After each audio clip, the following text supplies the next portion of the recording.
China pinalayas ang mga barko ng Pilipinas sa Scarborough Shoal, 2 barko ng China nagbanggaan. Nagkaroon ng mainit na tensyon sa West Philippine Sea matapos sabihin ng China na pinalayas nila ang mga barko ng Pilipinas malapit sa Scarborough Shoal.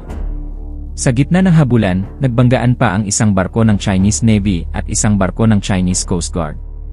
Ayon sa China, hindi sumunod sa babala ang mga barko ng Pilipinas kaya hinabol at hinarang nila ito. Sinabi ng tagapagsalita ng Chinese Coast Guard na si Gan Yu na ginawa nila ang operasyon sa profesional at legal na paraan.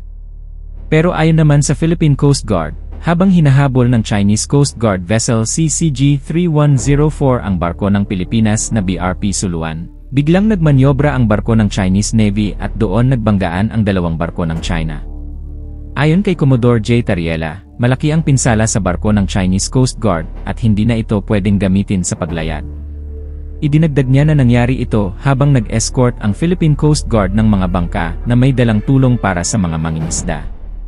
Sa video na inilabas ng Pilipinas, makikita ang barko ng Chinese Coast Guard na papalapit sa BRP Suluan, pero biglang sumingit ang barko ng Chinese Navy at doon naganap ang banggaan ng 2 barko ng China.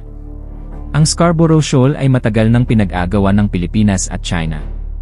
Nasa ilalim ito ng kontrol ng China mula 2012 kahit may desisyon ang International Tribunal noong 2026 na pabor sa Pilipinas na patuloy namang hindi kinikilala ng China.